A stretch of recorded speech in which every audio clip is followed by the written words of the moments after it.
Olá! Estamos aqui com mais uma lição em 10 minutos. Hoje vamos gravar a lição de número 3, o chamado de Deus.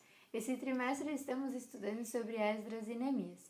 E o verso para memorizar dessa semana é: Bendito seja o Senhor, Deus de nossos pais, que deste modo moveu o coração do rei para ornar a casa do Senhor, a qual está em Jerusalém. Esdras 7:27. Hoje estou aqui com a Letícia e eu sou a Marina. Nem sempre é fácil a gente saber qual é o chamado de Deus para a nossa vida. Como que a gente pode descobrir isso quando Deus está fazendo um chamado para a gente? Muitas vezes a gente tem dificuldade de entender qual é o chamado de Deus, ou se de fato Deus está te chamando e qual é o propósito. Eu acho que a primeira coisa é comunhão com Ele. Quando você tem comunhão e fé, você vai estar mais próximo para entender.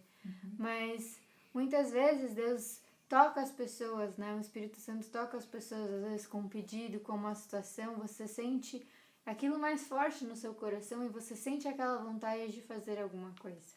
A Bíblia traz alguns exemplos de personagens que foram chamados por Deus.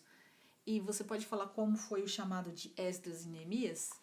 Esdras e Neemias, os dois estavam na Babilônia, Medo-Persa, naquela época, e quando ficaram sabendo o que estava acontecendo com Jerusalém, que a cidade estava destruída, que não tinha mais ninguém, que as pessoas estavam morrendo de fome, na miséria, os dois se sentiram tocados de formas diferentes, para ter ações diferentes, mas os dois se sentiram tocados pelo Senhor, intercederam pelo povo e tomaram uma decisão, porque não foi só se sentir tocado, eles decidiram agir, que isso é o mais importante. O chamado de Deus não toca você para ficar, sentir alguma coisa. Ele te convida a fazer alguma coisa, a agir pelo povo naquela época.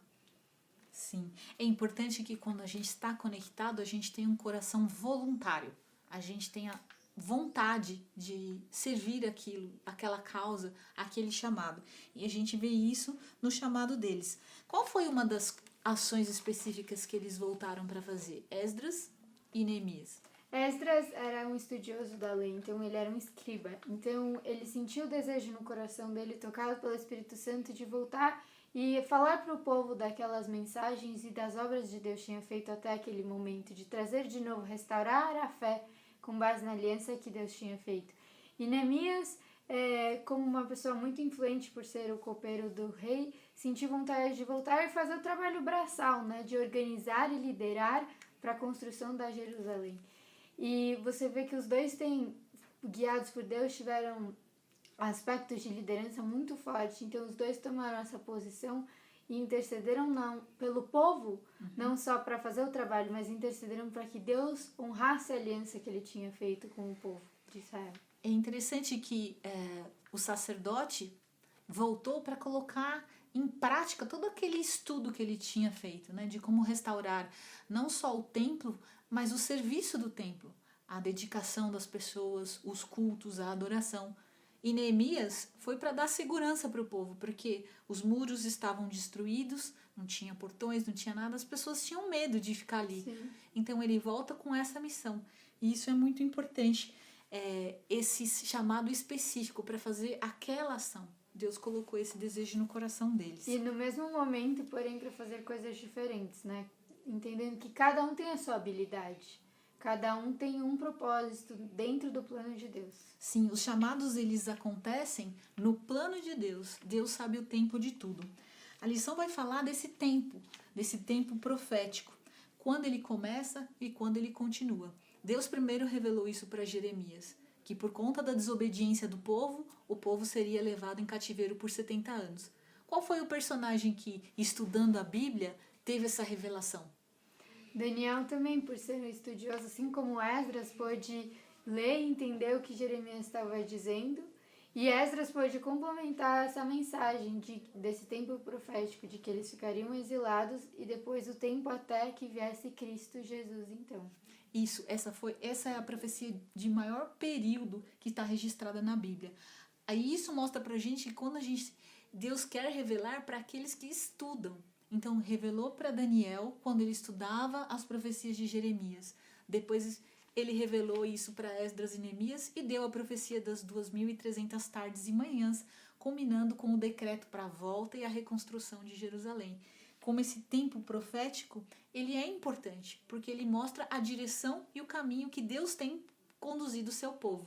Sim, e Deus a todo momento faz que as coisas aconteçam como Ele quer, como Ele predestina. Então Ele vai escolhendo essas pessoas para fazer o que Ele imagina desde o começo. É interessante, a lição vai trazer esse verso muito conhecido de Romanos. No capítulo 8, no versículo 28, a Bíblia diz assim: sabemos que todas as coisas cooperam para o bem daqueles que amam a Deus, daqueles que são chamados segundo o seu propósito. Porquanto aos que de antemão conheceu, também os predestinou para serem conforme a imagem de seu Filho, a fim de que ele seja o primogênito entre muitos irmãos. Então, a Bíblia está dizendo que nós somos chamados, escolhidos e predestinados. Mas predestinados como? Para sermos a imagem do Filho de Deus. Então, nós temos esse chamado de sermos como Jesus. Estamos destinados a ser como Ele. Deus dá essa oportunidade para todos nós. Todos temos a escolha, o livre-arbítrio de querer ou não seguir o plano, o destino que Deus tem para nós. Sim, o importante e o legal de ressaltar é que não fomos predestinados nem para sermos salvos ou perdidos. Não é que uma pessoa já está destinada a um destino final, vamos dizer assim. Mas Ele quer que todas as pessoas tenham o melhor, que é ser o filho dele, né? Filho de Jesus. E Jesus veio para mostrar pra gente como seria a imagem e semelhança dele, o que ele fez aqui, o que a gente pode fazer. Então Deus nos predestina para o melhor. Ele quer que a gente seja o melhor, sem um destino final. Ah, você já sabe que você vai ser salvo, você vai se perder. Ele nos destina para que nós podemos ser o melhor que ele tem, que é o próprio filho dele. Isso, e a lição ainda vai dizer que nosso propósito é sermos transformados. Pela graça de Deus, abrirmos o nosso coração e sermos transformados. E qual é a nossa responsabilidade? O que a gente faz quando a gente recebe esse chamado? Assim como vem as bênçãos no chamado de Deus, vem também a responsabilidade. Assim como Esdras e Neemias aceitaram, eles eram responsáveis, eles se tornaram responsáveis pela reconstrução de Jerusalém. Assim como a gente pode olhar outros exemplos, Moisés se tornou responsável pelo povo. Muitas vezes algumas pessoas aceitam de primeira, né? Tá bom, Deus, fui tocado, eu vou. Mas Moisés é um bom exemplo de que não, ainda brigou várias vezes com Deus de que não, eu não fui, eu não sou. Mas Deus não nos deixa, Deus abençoa. E Deus nos torna melhores por causa dele, ele nos transforma para isso. E a gente pode ver no exemplo de Moisés a responsabilidade que ele tinha com o povo de Israel, que muitas vezes ele mesmo brigou com Deus e disse: Deus, você escolheu esse povo e intercedeu pelo povo.